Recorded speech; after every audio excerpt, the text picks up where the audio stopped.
Yo, welcome to Simply Bitcoin Live. We're your number one source for the peaceful Bitcoin revolution. We cover breaking news, culture, dramatic warfare. We will be your guide through the separation of money and state. Interesting news, Elon Musk rebranded Twitter over the weekend, changed it from Twitter to X.com.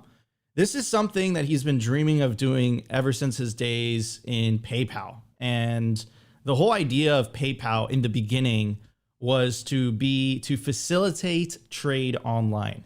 Now, the reason that didn't work is the same reason that Libra didn't work, because they're inherently centralized. If they're inherently centralized, that means that it makes it very easy for the government to knock on the door of these said platforms and say, hey, no, you can't do that. And it Frankensteined PayPal over time, right? PayPal becomes very inconvenient sometimes to use. Sometimes they freeze people's funds. Sometimes they do this. And that's not because PayPal wants to do that. In fact, it kind of hurts their business. They're doing that because they have to do that because of compliance, right?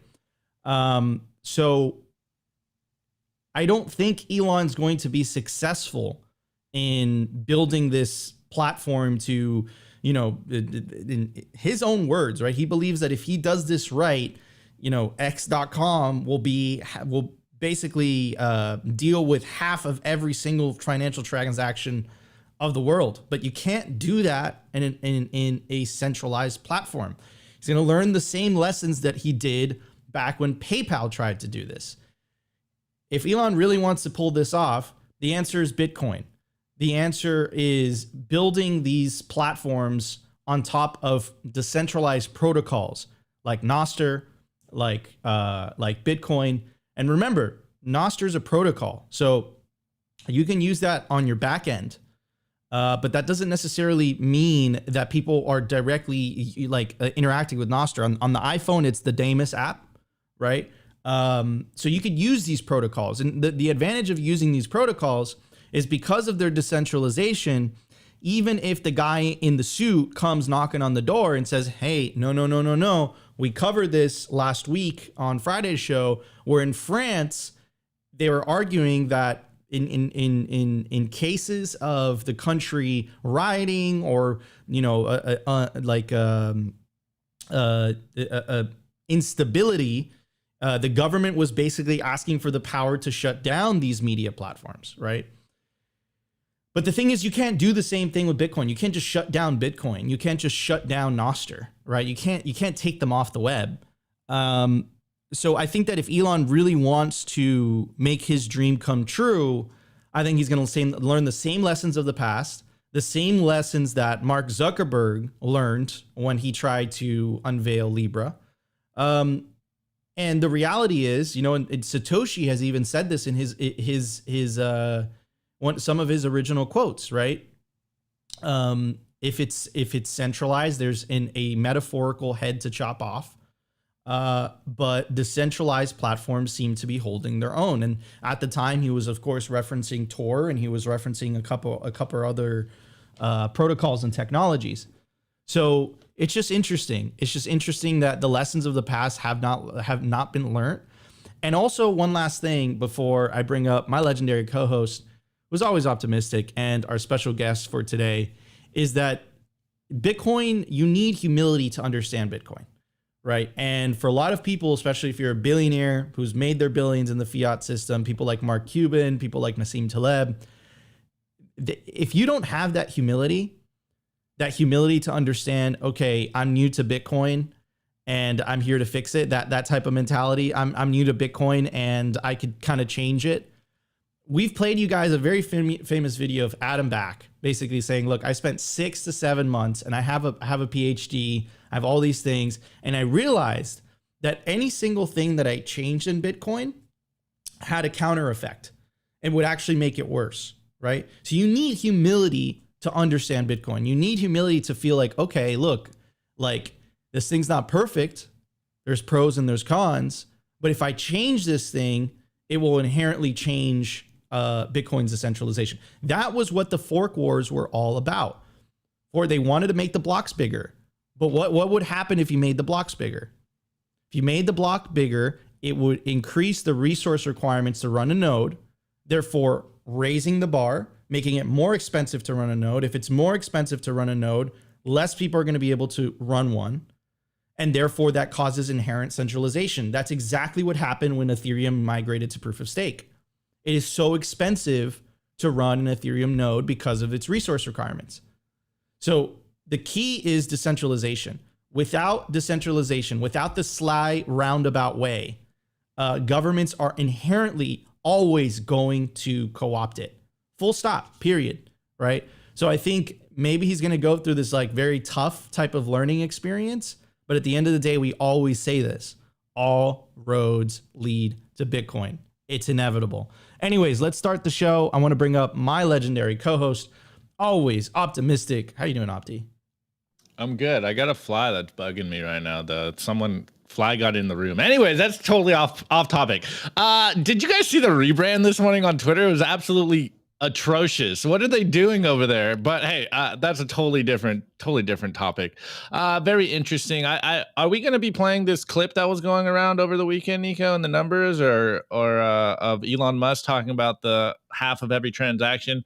It's almost like he might not fully understand how money works, but hey, I don't know. What do I know? He's got more money than I do. I think he just doesn't appreciate the necessity for decentralization. Like, I think because, look, this has been tried and tested. It was tried with PayPal. It was tried with Zuck and Libra.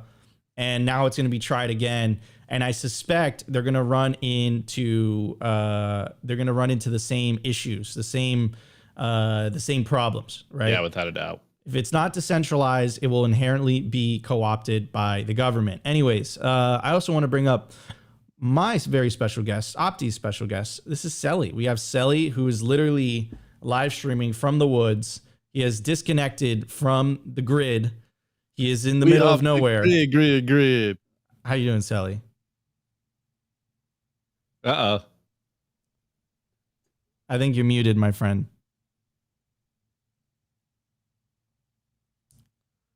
Going once, going twice, going three times. Anyways, Opti, what are we going to talk about during the culture, my friend? Well, it was going to be, some Selly 58K gang stuff over here. It's going to be basically, if we can get his audio to work, rabbit hole story. He is off the grid, as you can tell, and creating circular economies and, of course, memes. I mean, he's got Rope's shirt on for today, so you already know he's a memer. And hopefully we get the audio back in. But if not, I could always pivot. But Selly, are you there? Yeah, I wasn't on Let's stage. go! How you doing, Selly? Welcome to Simply Bitcoin, bro. Thanks for having me, guys. Well, super excited. I'm really looking forward to the show. We're going to cover a lot of topics, a lot of ideas, a lot of themes, like always. Let's start Monday strong. Let's jump into the show. No more delay. Let's do this, everybody. The Bitcoin numbers. Is your Bitcoin in cold storage really secure? Is your seed phrase really secure? Stamp Seed's do-it-yourself kit has everything you need to hammer your seed words into commercial-grade titanium plates instead of just writing them on paper. Don't store your generational wealth on paper. Paper is prone to water damage, fire damage. You want to put your generational wealth on one of the strongest metals on planet Earth, titanium. Your words are actually stamped into this metal plate with this hammer and these letter stamps. And once your words are in, they aren't going anywhere. No risk of the plate breaking apart and pieces falling everywhere. Titanium stamped seeds will survive nearly triple the heat produced by a house fire. They're also crush-proof, waterproof, non-corrosive, and time-proof. All things that paper is not, allowing you to hodl your Bitcoin with peace of mind for the long haul. Stamp your seed on Stamp Seed. All right, everybody. Also, if you don't want to lose your Bitcoin and you want to properly secure it, make sure to scan the QR code on your screen right now, and it will take you directly to the Stamp Seed website where you could purchase a stamp seed today and store your generational wealth the right way. Store it on titanium. Don't store it on paper. Don't put yourself in that position when you have to explain to your grandchildren why you didn't make it over the finish line with your Bitcoin. Scan the QR code on your screen right now. Anyways, at the time of recording, the Bitcoin price is 29,075 sats per dollar, 3,439. Block height 800,081. Ooh, 800,000 block height. I love that. Blocks to halving 39,918. Halving estimate April 20th, 2024. Total Lightning Network capacity 4,941 Bitcoin. Capacity value 143 million US dollars. Realized monetary inflation rate 1.76%. And the market capitalization of Bitcoin $565 billion with the B. And the Bitcoin versus gold market cap 4.35%. Okay, guys, gonna pivot a little bit. I'm gonna play you guys this clip of Elon basically saying the quiet part out loud. Let's check it out, and then we'll talk about it, and then also have some other stuff to show you as well. Essentially, if done right, the X would serve people's financial needs to such a degree that over time it would become, I don't know, maybe half of the global financial system. Wow. Or some big number. Okay. I'm not sure what the number is, but pretty big. So it would be by far the biggest sort of financial institution. But like I said, not really in the way that people are used to thinking about banks. Mm-hmm. Just the most efficient database for the thing that is money. Like I said, like least amount of fraud. Everything's real time. And if it involves money in any way, it can be dealt with seamlessly on one location. That's his dream. And this dream goes back a really, like, it goes way back, right? Here's Walter Isaacson. And Elon actually replied to this and he said accurate, right? So in this description. So this isn't just him speculating or just him talking crap. So he goes on to say the infatuation of Elon Musk with the name X.com goes way back. Quote, when his cousin Pete Reaver visited in early 1999, he found Musk poring over books about the banking system. Quote, I'm trying to think about what to start next, he explained. His experience at Scotiabank had convinced him that the industry was ripe for disruption. So in March 1999, he founded X.com. His concept for X.com was grand. It would be a one-stop everything store for all financial needs, banking, digital purchases, checking, credit cards, investment, and loans. Transactions would be handled instantly with no warning for payments to clear. His insight was that money is simply an entry into a database, and he wanted to devise a way that all transactions were secured, recorded in real time. Quote, if you fix all the reasons why a consumer would take money out of the system, he says, then, quote, then it would be the place where all the money is, and that would make it a multi-trillion-dollar company. Musk was able to entice the influential head of Sequoia Capital, Mike Moritz, to make a major investment in X.com. Moritz then facilitated a deal with Barclays Bank and a community bank in Colorado to become partners so that X.com could offer mutual funds and have a bank charter and be FDIC insured. One of Musk's management tactics then, as later, was to set an insane deadline and drive colleagues to meet it. He did that in the fall of 1999 by announcing in what one engineer called, quote, a dick move that X.com would launch to the public on Thanksgiving weekend.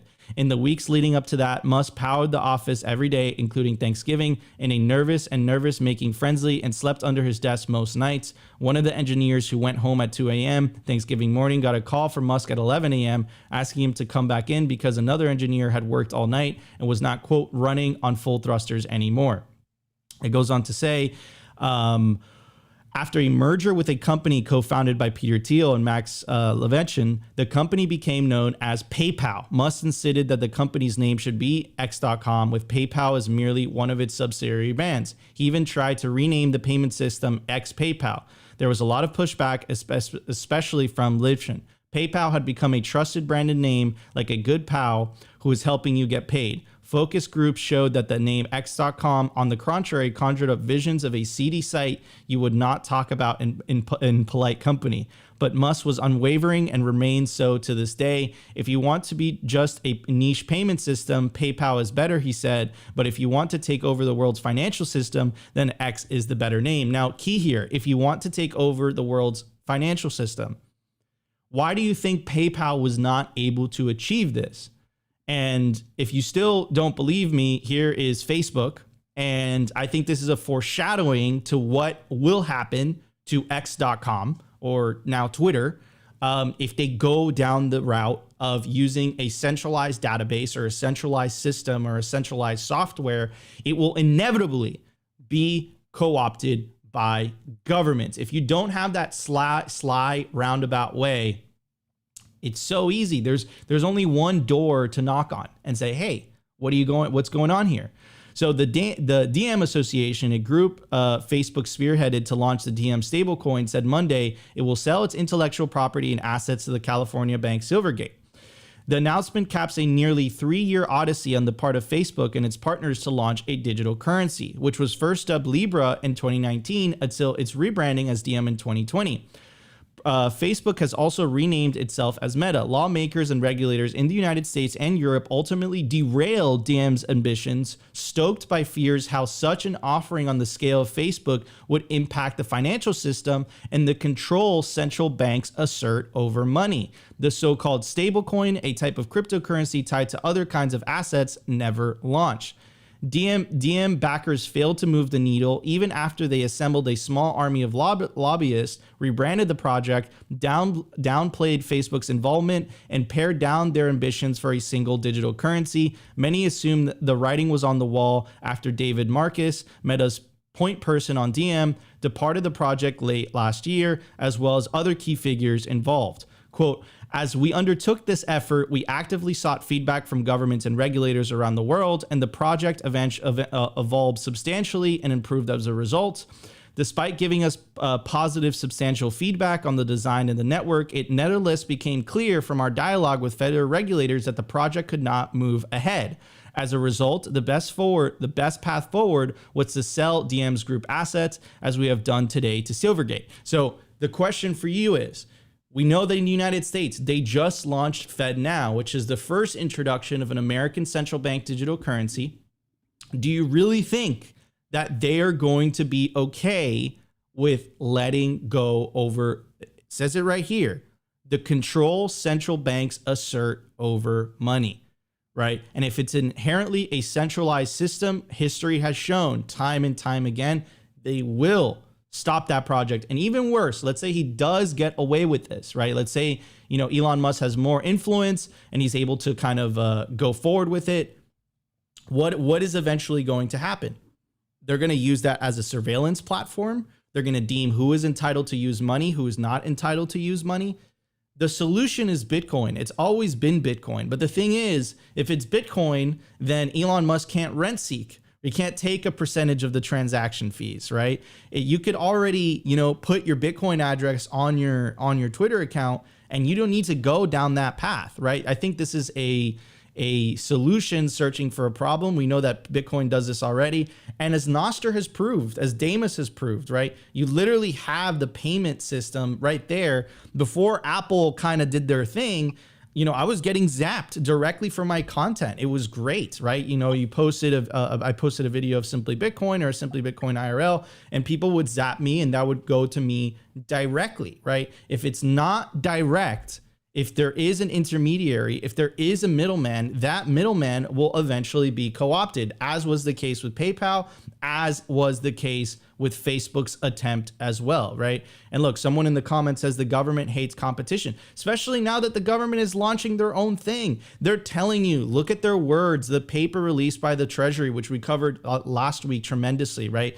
In the eyes of the current administration, the future of money and payments are payment platforms, of which they just conveniently launched one, but it is not Bitcoin. And the reason it's not Bitcoin is obviously they can't control Bitcoin. That's the whole point, right? So I think we need to learn from the past in order to not make the same mistakes from the past and actually come up with a viable solution that allows people from all over the world to transact with each other without going through intermediaries, of which those intermediaries can and will be co-opted.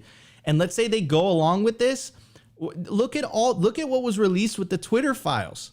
They weren't even allowing people to say certain things. The government was literally asking Twitter to take down certain posts. What makes you think they're going to be okay with you transacting freely without them basically giving a thumbs up? You know, so it's just interesting how this is playing out. I think Elon's going to learn the lessons from the past very, very quickly. And I'll tell you what, all roads lead to Bitcoin. Bitcoin is the solution to this inevitable problem he's going to run into. Anyways, Opti, what are your thoughts, bro?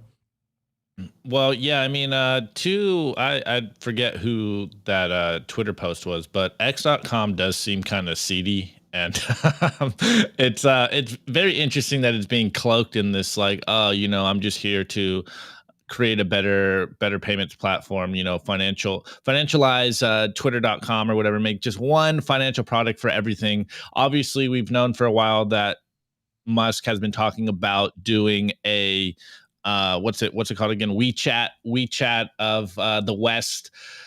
And personally, I really, you know, I don't like that at all. But like, this move does seem dystopian and unnecessary if we're being completely transparent. Like, we have Bitcoin, and again, it's just very interesting that this is being cloaked as like this is good for you, consumer out there. You know, I just want to make your life easier and more transparent and all that stuff.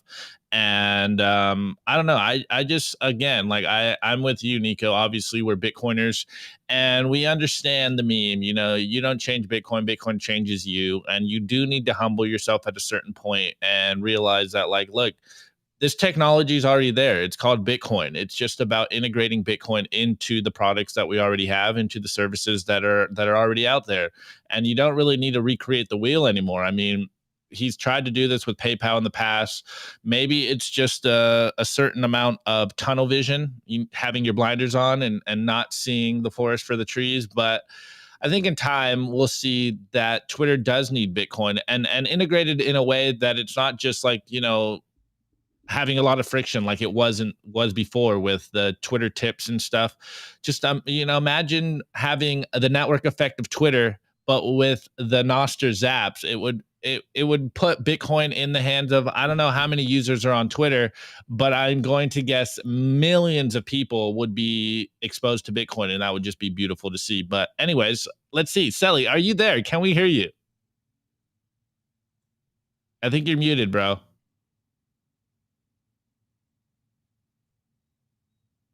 Going once, going twice, going three times. All right, let's see if we can get Selly back. Seems like he's off the. You're muted, bro. He's off the grid. He's off the grid. He's doing off the grid things. Anyways, everybody, let's get into the news. We got a lot to talk about. Some more stuff to talk about. I think today's episodes really is going to be the theme is going to be the separation of money and state. I really agree to that. And look, I think that, again, Bitcoin is the solution to this. And I think that Bitcoin requires humility for people to understand.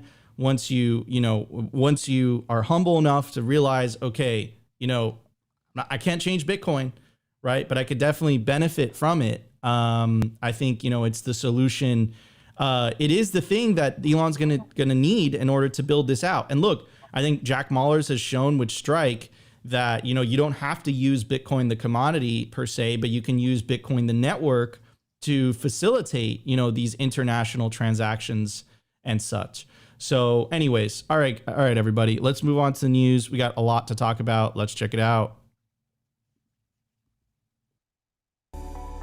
The Daily News. The Daily News is brought to you by Blockstream Jade, built by Bitcoiners for Bitcoiners. It's an open source hardware wallet for the cold storage of Bitcoin.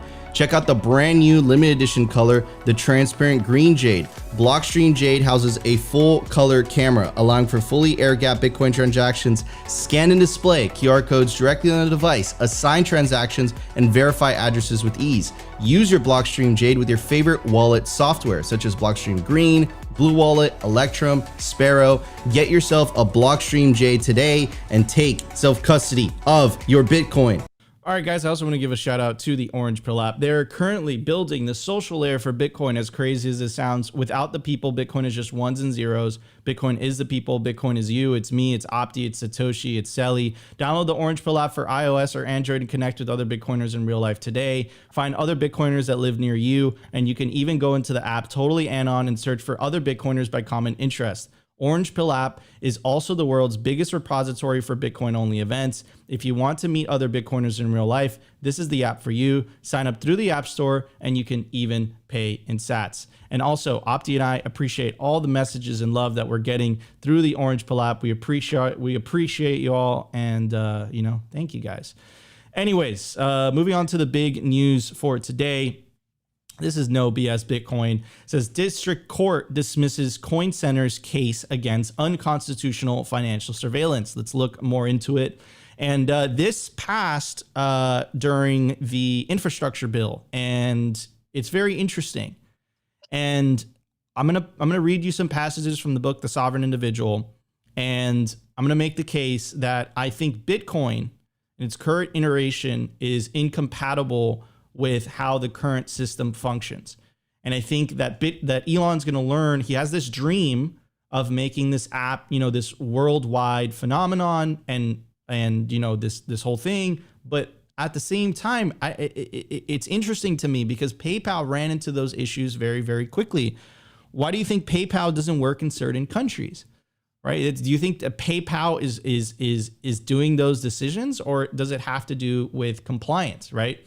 So anyways, goes on to say, today Coin Center filed suit in federal district court against the Treasury Department in a facial constitutional challenge to the amendment of Section 6050I of the tax code that was part of the Infrastructure Investment and Jobs Act passed last summer. Now we know this was updated. This case was dismissed, which is very interesting.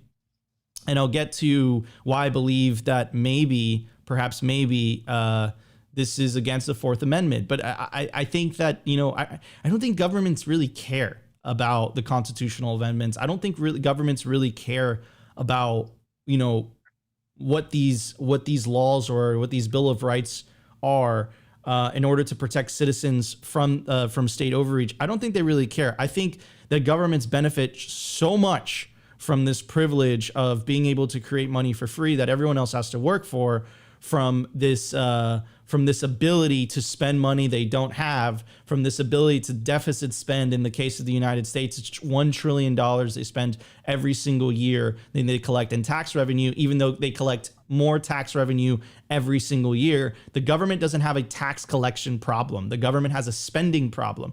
But I'll pass it on to you. If you had the power of the money printer, do you think that you would be able to resist that power? Do you think you would be able to resist that temptation? And I think that temptation is so strong, right, that I don't think governments, I think that they're, I think that they're going to be willing to do anything in order to maintain that. I mean, you guys remember Nayib Bukele's article, right? Don't drink the elite's Kool-Aid. They're gonna lie, smear, misrepresent, print, and do whatever it takes. Anyways, it goes on to say, Coin Center's mission is to defend the rights of individuals to build and use free and open Bitcoin and shitcoin networks, the right to write and publish code, to read and to run it, the right to assemble into peer-to-peer networks, and the right to do all this privately. When the infrastructure bill was introduced last summer, we engaged with members of Congress and their staff to make the case that the bill's crypto provision were counterproductive and unconstitutional. With the bill passed, we've worked with other members of Congress to introduce legislation to amend and repeal the offering provisions. Several of the bill's provisions, now law, will require the Treasury Department to develop rules and guidance to implement them, and we look forward to engaging constructively with the department in the process to help get to the best possible outcomes. But there is one provision in the infrastructure bill that is unconstitutional on its face and that simply can't be fixed through regulation. It is the so-called 6050I amendment, and it will require individuals and businesses who receive $10,000 or more in crypto to report to the government not just the name of who sent them the funds, but that person's date of birth and social security number as well, right? And one of the most beautiful things about Bitcoin, right, is the ability to transact with someone totally anon.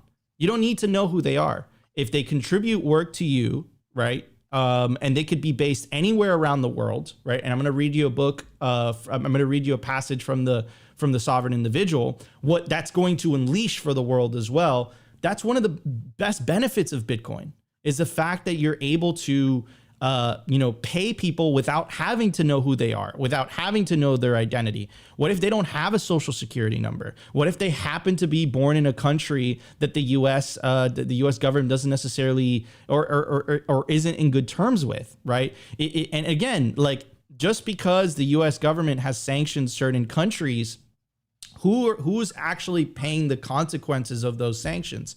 Is it those governments of those said countries? Or is it the people of those said countries? Anyways, it goes on to say, our suit leads with two major claims. Forcing ordinary people to collect highly intrusive information about other ordinary people and report it to the government without a warrant is unconstitutional under the Fourth Amendment, right? And let me go to what the Fourth Amendment is, and you tell me if that provision is unreasonable. So it says, the Constitution through the Fourth Amendment protects people from unreasonable searches and seizure by the government. The Fourth Amendment, however, is not guaranteed against all searches and seizure, but only those that are deemed unreasonable under the law. I think this is pretty unreasonable. I don't know, I think it's pretty unreasonable that, if you were to receive a $10,000 payment, you have to collect the person's social security number and then give that to the government every single time that happens. I think that's a pretty unreasonable ask, in my opinion.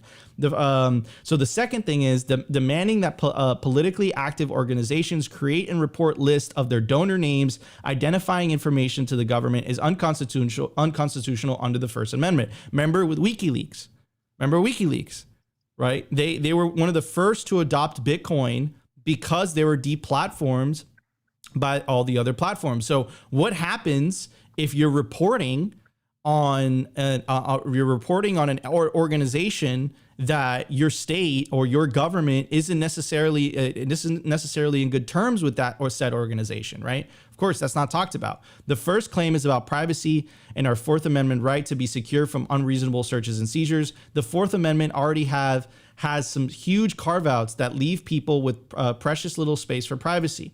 So again, I think this is kind of another iteration of the old world clashing with the new world. We've made the theory of the case on the show for a long time that we are living through the disintermediation of information, but also the disintermediation of money as well. And I think that this is the old world clashing with the new world, right? But it's not also, and you see this most predominantly if you're traveling internationally and you go across a border. One of the first things that they ask you is, are you traveling with more than $10,000 in currency, right?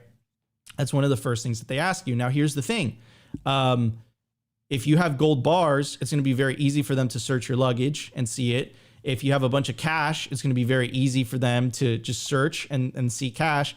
But what happens if you are a political refugee and you're fleeing a tyrannical country? Now you could memorize a 12-word seed phrase. So again, I think that the old rules, trying to implement them onto Bitcoin, not only do I believe that they'll be unenforceable, but I also think that they're highly unreasonable. And here's a passage from the Sovereign Individual that predicted this back in the 1990s. Now, the first passage I want you guys to really, really internalize, because this is the benefits of something like Bitcoin. This is the benefits of being able to pay someone. It doesn't matter who they are, where they happen to be born, what their religion is. These are the benefits of having a currency that is able to transact with everyone around the world. These is the benefits. This is one of the benefits. So it says, this is from a quote from the book: "Genius will be unleashed, freed from both the oppression of government and the drags of racial and ethnic prejudice. In the information society, no one who is truly able will be detained by the ill-formed opinion of others. It will not matter what most of the people on earth might think of your race, your looks, your age, your sexual preferences, or the way you wear your hair. In the cyber economy, they will never see you. The ugly, the fat, the old, the disabled will vie with the young and beautiful on equal terms in an utterly colorblind anonymity on the new frontiers of cyberspace." And I think that these laws that are being passed, and I think that they will be implemented on top of Twitter as well, that's stopping that. Right. So what happens if you have this genius person who's extremely talented, a talented content creator, or just a talented person, and they're trying to get paid for their proof of work, but they happen to live in Nigeria? Under the current system, what they're advocating for, or in Afghanistan, in the current system, what they're advocating for is that person is not entitled to use money because of where they happen to be born in. That's the system that they're advocating for. Remember that.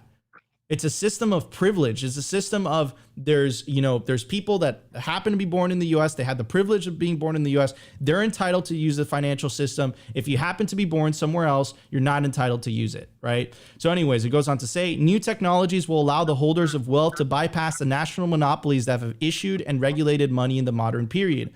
Their importance for controlling the world's wealth will be transcended by mathematical algorithms that have no physical existence. In the new millennium, cyber money controlled by private markets will supersede fiat money issued by governments. Lacking their accustomed scope to tax and inflate, governments even in traditionally civil countries will turn nasty. And I think that this bill specifically is a representation of this passage. Anyways, businesses that offer services that facilitate the realization of autonomy by individuals will be subject to infiltration, sabotage, and disruption. I'm talking to you, Elon. Arbitrary forfeiture of property, already commonplace in the United States where it occurs 5,000 times a week, will become even more pervasive. Governments will violate human rights, censor the free flow of information, sabotage useful technologies, and worse. And this is exactly why we start in the beginning of the show. We are living through the separation of money and state. But be aware where we are. Be aware of what the benefits of a open money and open monetary network versus the benefits of their system, right? The benefits of their system is if you happen to be born in the right country, if you happen to have the right belief system, if you happen to be this person, you're entitled to use money. Everyone else is not entitled to use money. So you tell me, it's a very simple question. What sounds like a more equal and equitable system? I mean, to me, it's very obvious. It's clearly Bitcoin, right? This is something that I think Elon is going to learn very, very quickly. I think this is going to be also a very, very tough pill to swallow for governments that have been used to controlling the money systems for decades. You can even say centuries, right? There's going to be a very big pill to swallow when they realize, holy cow, I can't stop this thing. And now people, individuals, are going to start voting with their feet. And I think you're starting to see this a little bit with more and more people giving up renouncing their US citizenship and moving to countries like El Salvador, or moving to other jurisdictions that perhaps have better, tax agreements. Perhaps they have better laws for small businesses, right? So, this is a brave new world that we're heading into, but I also believe it's going to be a much better world, a much more equal world, a world where everybody, no matter where you happen to be born in, is going to have equal opportunity to move forward, right? To be part of the to be part of the global financial system. So I don't know, Opti. I mean, dude, like, it's just so crazy how these things are happening. I think that there's going to be an inevitable clash, man. I see it happening ever so slowly. I think there's going to be a clash. I don't think that this system is particularly compatible with Bitcoin. I just don't think so. I just don't think that they'll ever want to give up those money controls. Christine Lagarde says it, right? Look, if people have an escape valve, they're going to use it. Like, Bitcoin is clearly that escape valve. How long until they demonize it? It starts with $10,000. In Europe, it's already at $1,000. right? How long until that moves to 500? And remember, that's not even taking count into inflation. When that $10,000 rule was set up, it was back in the 70s.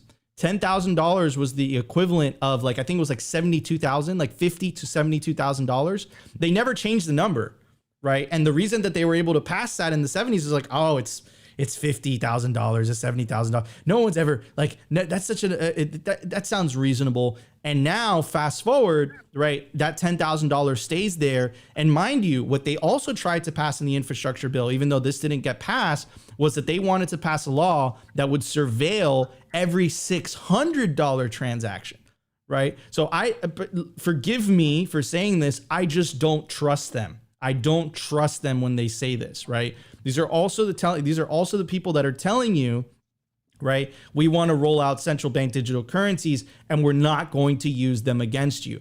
Forgive me if I don't believe you when you say that. I think it's time to try something new.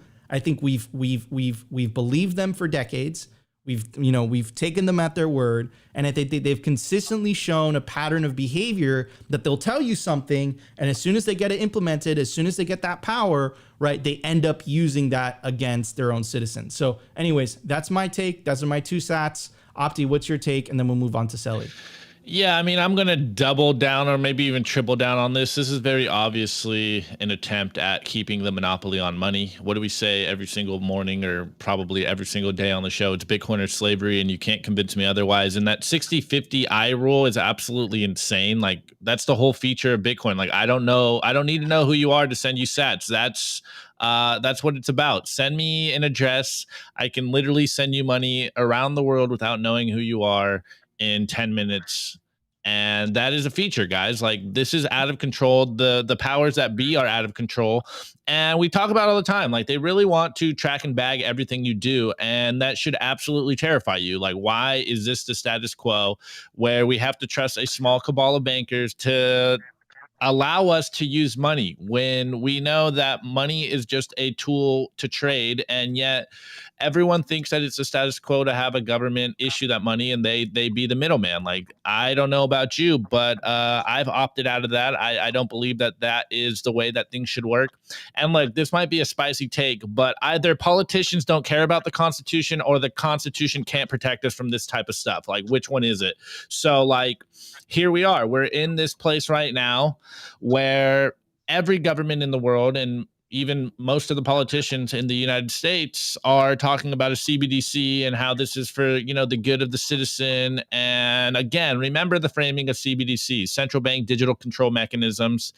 They keep trying to roll this out, whether it's from the government or whether it's from private institutions. Look at Elon, like, he's trying to do this in like a non-nefarious way, but they're still all trying to do the same thing. It is a centralized app that controls everything about you. All your transactions are tagged and bagged through this application, whether it's from a government or a private institution. And I don't believe in this. And this is why I believe that the trend is very obvious. It is Bitcoin or slavery. You can either participate in a payment system that wants to control everything about you, or you opt out into freedom technology, which is Bitcoin. And then back to that like 10K rule.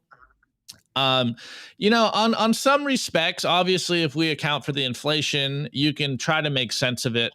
But again, if you're using their money, they can tell you what to do with that money. And hence why the 10K rule is just like, all right, I see what you're doing. Obviously, I'd be terrified too if you were working on a zero fractional reserve money and our currency, and then you have a bunch of rich people moving money around. There'd be a lot of bank runs. So no wonder they're terrified about people moving that money around. Again, it's not your money if it's in a bank. So opt out of this madness. It is Bitcoin or it is slavery. Take your Bitcoin into self-custody. It is not your Bitcoin if you leave it on an exchange. Anyways, let's see. Sally, I hear some feedback. So are you there, bro? I'm here. Can you hear me? Let's go. All right, you're in it. Let's go. Sorry. I will not be doing podcasts from here for a little bit. Got to knock down some trees, apparently. Whoops. So Sally, what's your take on this? And I'm actually going to pull up some things because, guys, at the end of the day, you have to understand, right? The $10,000 rule, right? You're like, Nico, that's a lot of money, but you have to understand, like, it sound. You know what? Let me just show you this because I think the evidence will kind of speak for itself. Okay. Because don't fall for the, like, Nico, it doesn't sound so unreasonable. Okay. So this is the Bank Secrecy Act. Okay. This was introduced back in 1970. Okay. Another coincidence, right? I'm going to lay out two coincidences for you. When do you think the federal income tax was implemented? It was implemented in 1913. That was the same year that they launched the Federal Reserve. Okay, here's another coincidence, right? It just happens to be a coincidence, right? The Bank Secrecy Act, and then this is what put it into law that you had to report any amounts over $10,000, right? This was implemented in 1970, right before 1971. Now, if you run the inflation calculator, in 1970, $10,000 is the equivalent to $78,000 today. When they implemented this law, it didn't sound so unreasonable. You don't transact $78,000 at the same time. You don't do that on a regular basis, or at least the vast majority of people don't do that. It's a lot of money. What happened though? That $10,000 arbitrary number stayed exactly the same. And now it's $10,000. It doesn't go as far as $78,000. So the problem is that if you start to normalize these things, they take more from you as time progresses. So when they implemented this law, it was the equivalent to $78,000 today. And then not to mention last year, I'm sure you guys remember this because it was all over Twitter, right? They also implemented a law that would surveil every transaction over $600. When does it stop? That's my question to you. When does it stop? Do you truly believe that the world would burn down if there wasn't government bureaucrats that were literally seeing the name and the person of every single transaction that has happened? That's the question that I have to you. To me, this is incredibly obvious. But yeah, I know a lot of people are going to be like, you know what? It's not that bad. It's whatever.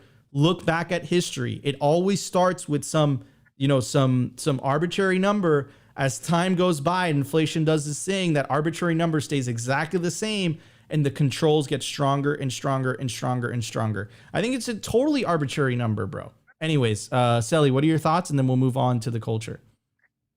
Yeah, so a lot to touch on there today, but as far as, the numbers you just put up, they're playing the long game, right? So they'll show you, oh, it's the best numbers in the last 10 years, but over time, the dollar's just been dying. Can you guys hear me right now? Yeah, Yes. you're still coming Trying through. not to move my phone. Okay.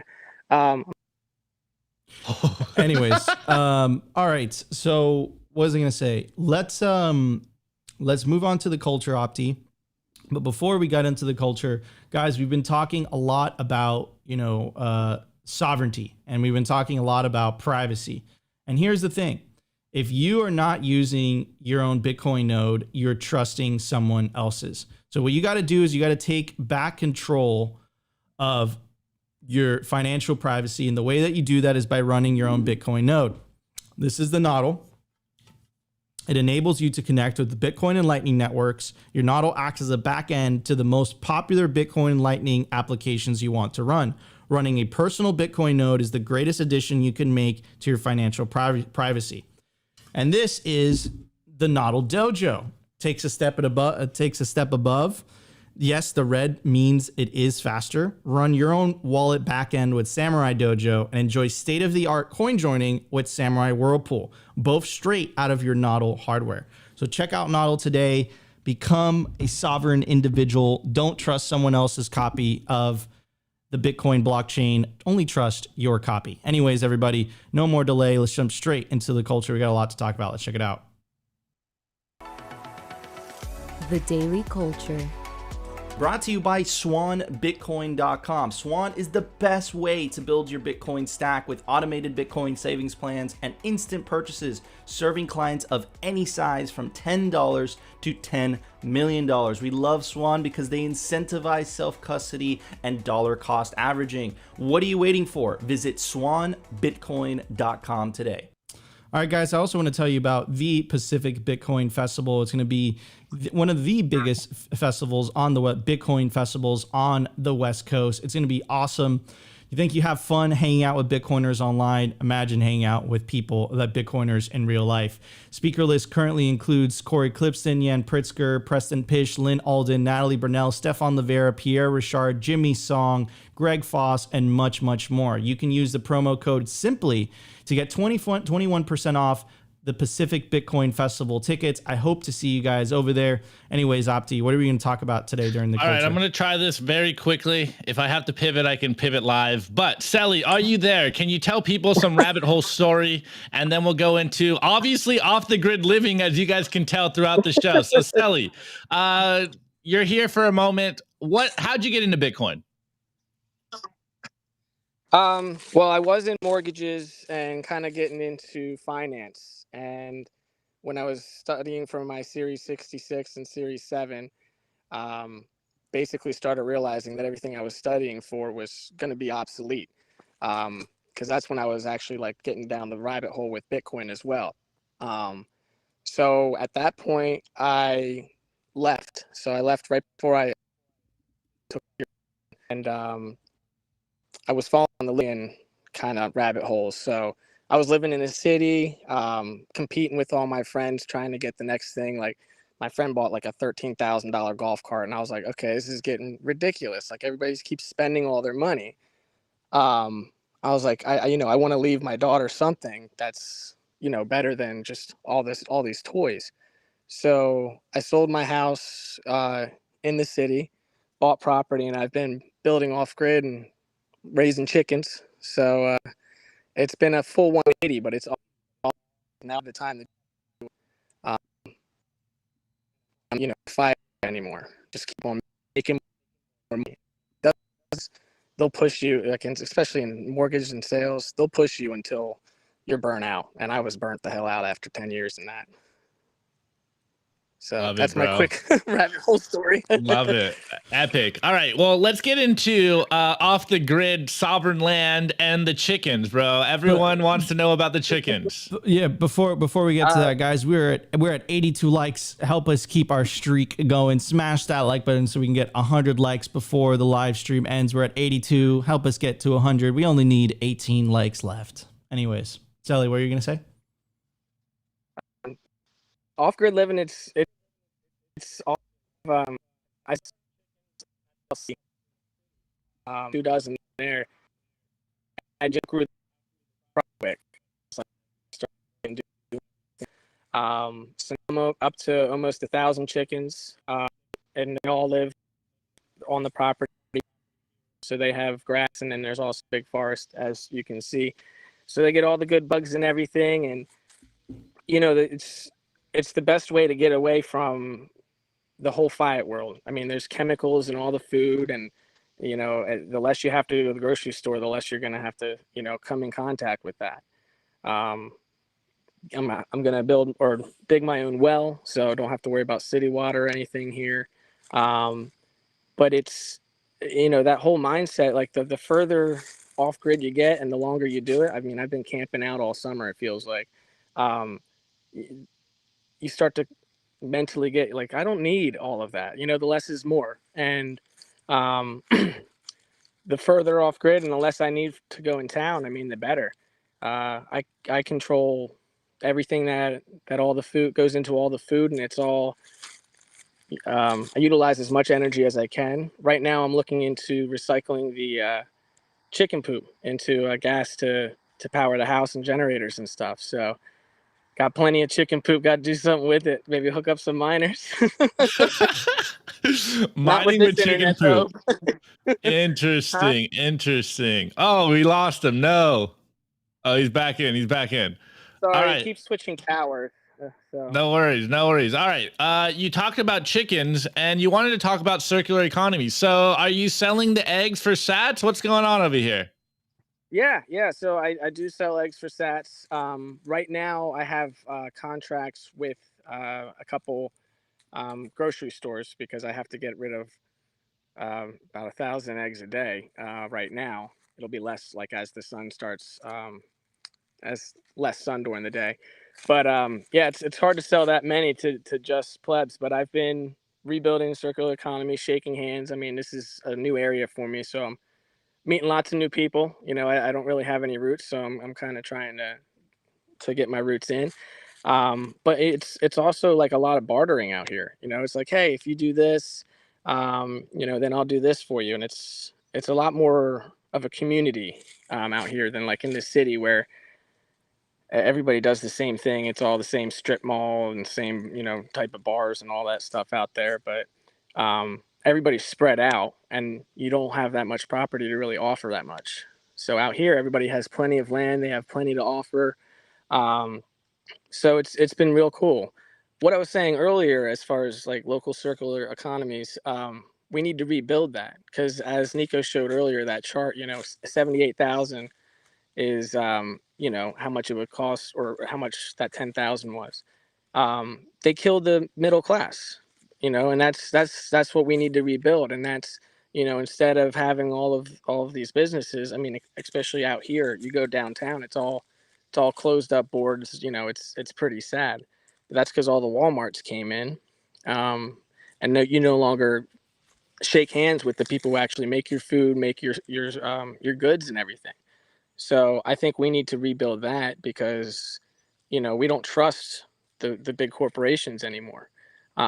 We have to go back to trusting each other, and that's going to take time to rebuild because it's completely fractured in this nation and worldwide actually right now. Yeah, man. Just a quick question though. Are you open to having Bitcoiners out there get in touch with you and sell some eggs to them? Like, what's going on here? Yeah. Yeah, I'm about an hour outside Charlotte, North Carolina. Oh, okay. He's back. He's back. Sorry, Towers. There we go. I'm about an hour southwest of Charlotte, North Carolina. I'm in South Carolina there. You guys can always hit me up. Come out here camping. Come see the property. Come see what I'm doing for homesteading. Right now I'm building the house. I don't know if you can see it, but it's long. And yeah, come shoot guns, eat steak. Awesome. Very, very cool. All right, Opti, let's go to the meme review. Let's do it. The Daily Meme Review.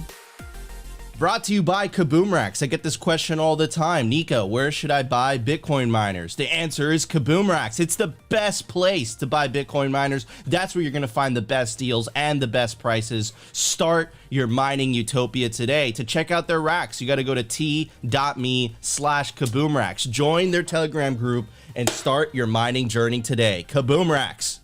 Kaboom Racks. All right, guys, you already know the deal. This is the meme review where you send us memes on Twitter, Simply Bitcoin TV. Tag me in the memes, or I don't know, drop them in our Telegram group, t.me/simplybitcoin. I will scroll through them all and get a good amount of memes for you guys. You know, tweets are the bullets, memes are the artillery. Kaboom Racks. We are in an information war, and it's about spreading the signal, getting the calls of actions out there, and of course, ridiculing the corporate press and making some funnies so your friends stay in the game, keep their head tight and understand what's going on. Keep them laser focused on the prize. Anyways, I said this in Twitter Spaces earlier, and I think I'm going to talk about it more afterwards since it's kind of a cool thing. We got BTC Therapist here, and he goes, TikTok next block, and we got the classic "it ain't much" meme, but instead of the farmer, we got the Dori Nakamoto, aka Satoshi Nakamoto, face on top of it, and we got the Bitcoin logo, and it says, "It ain't much, but it's 800,000 block." We made it to 800,000 block.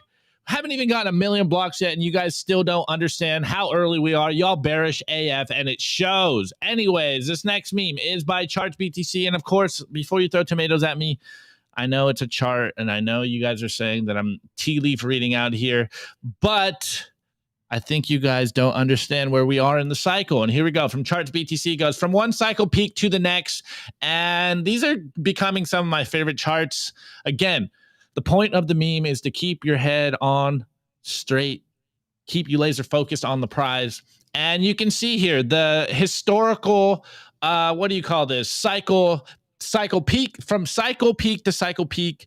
This is the price movement, and you can see we are about less than 300 days going into the halving, and we are right on time. It's probably going to crab market to the right for the next couple of months until the halving, and then after the halving, it goes absolutely rocket ship, get on board. So continue to stack throughout the summer, continue to stack throughout the end of the year, because the price will make a run soon. Anyways, this next meme is by Simple BTC or Simple BTC app, and it goes hashtag Bitcoin is the captain now. And we got the classic I'm the captain now meme, but we have Tom Hanks with the World Economic Forum logo on top of them, and then we got the Somali pirate, which is the Bitcoin logo. Look at me, I am the forum for world economics now. This is the way.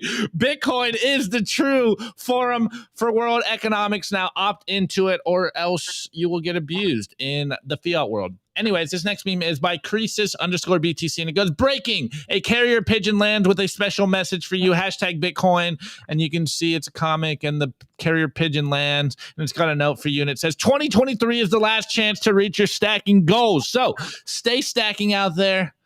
Do not take your foot off the gas. This is the time to be stacking as many sets as possible. And on that same note, we got at RD_BTC, and it goes glug glug, hashtag Bitcoin. And we got this sardine from SpongeBob, and he has laser eyes, and he's drinking his orange drink, and it says sub 30K sats, and it goes glug glug, and it just keeps pounding them because we're taking up all the 30K sats. Make sure you are downing the sats. Anyways, this next meme is by at Thomas_Farrer, and he goes, the Bitcoin logo goes 1 hour, BTC is a cryptocurrency. And then he goes 10 hours, the government will stop Bitcoin. And then 100 hours, Bitcoin is digital gold. And then 1,000 hours, BTC is not crypto. And then 10,000 hours into your Bitcoin journey, you realize that Bitcoin frees humanity from state control. And this is the way. And the last meme, shouts out to my boy Ropium. He didn't write anything here, but we have a play on the David versus Goliath idea story. And we have David here, which is actually you Bitcoiners out here, the free thinkers, and the rock that you sling towards Goliath is your memes, and Goliath is the $1 trillion propaganda machine against the truth, which we talk about every single day. We have truth on our side. Continue to stack, continue to get the calls of action out there, continue to ridicule the corporate press, continue to make the funnies so that your friends keep their heads in the game. Nico, you go first, because actually, no, I'll go first. All right, I'm gonna full screen this one. Check it out. All right, I opened this up earlier, but I wanted to make it more dramatic. Look what I got in the mail. Shouts out to Ulrich and everyone else. They sent me a declaration of monetary independence, simply Bitcoin branded with the logo on there. Appreciate it, guys. Dude. Absolutely epic. Really hyped on this. Look, it looks so. Sorry. Oh, I'm breaking it. It's falling off on me. It looks so cool. Wow. That is fucking I haven't awesome. found out. I think I'm gonna have it hung right behind here so I stare at it every day when we stream. I'm sure and appreciate it. He sent me one too. I have to go downstairs in the mailroom and get it. Look at that. Beautiful, beautiful. I'm gonna give it this black Sharpie classic with a black Sharpie. Can't go wrong with a black Sharpie score. Anyways, Selly, what would you give those memes? I give those memes a Barry gets to lick the mic once. Whatever that means. All right, I'll take it. And he's out again. All right, everybody, please put your meme scores in the live chat, and we will read them on the show. Wait, that way, over there. I think there's something in here. Oh, we got it. I said I give it Barry gets to lick the mic once. Yeah. Right. We don't know what it means. First score is by Bitcoin for Canadians. I give the memes 1,000 eggs and 1,000 Satoshis stacked per day. All right, good one. All right, going once, going. Wait. Let me see. There's got to be.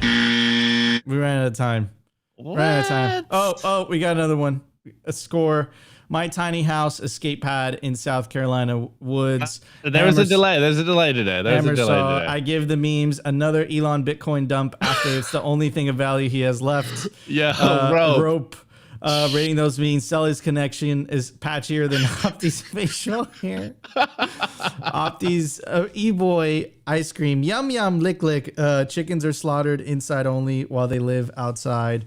And Steve Dre, we got memes 1,000 egg omelets, and then all right, now it is truly the button. Guys, thank you so much for tuning in to another episode of Simply Bitcoin Live. If you enjoyed the show, you know what to do. Smash that like button. If you feel like we provided you value, consider subscribing. But the number one thing you could do to help push the peaceful Bitcoin revolution forward is share Bitcoin content. Share this content, share Bitcoin content. Don't be exclusive, be inclusive. Don't share shitcoin content. That's counterproductive. Don't shitcoin. It's bad for you. If you want to join the after party, join us on Twitter Spaces, which we co-host with our friends over at Swan Bitcoin. Best place to build your Bitcoin stack. And Opti's going to be holding it down until 2 p.m., so about 40 minutes. And that's your opportunity to ask Opti questions. Maybe Selly's going to be there as well. Shout out to Selly for joining us. Yeah, plug Selly real quick, even though his internet connection's trash. Yeah, Selly, thank you so much for joining us today, brother. I appreciate you. And Oh, he fell off. Yeah. Anyways, go follow Selly on Twitter, Don_T-Cell. He makes memes. He puts out content, guys. He's a good dude. He's part of the front lines of memetic warfare. And send him some sats so he gets better internet. Yeah, his internet is patchier than my mustache, but hey, the show don't stop. We do this live. All right, guys. Love you all. We'll see you tomorrow for a brand new episode of Simply Bitcoin Live. Peace out, y'all.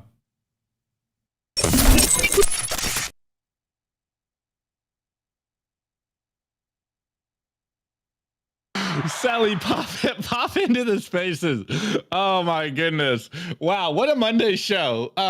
Dude, as you can tell, we were trying to troubleshoot the whole show. Hey, shit happens. You already know the deal. We do it live. This is part of Simply Bitcoin. It's hard to get Bitcoiners when they're off the grid like this to have good internet, apparently, but we try. We do our best.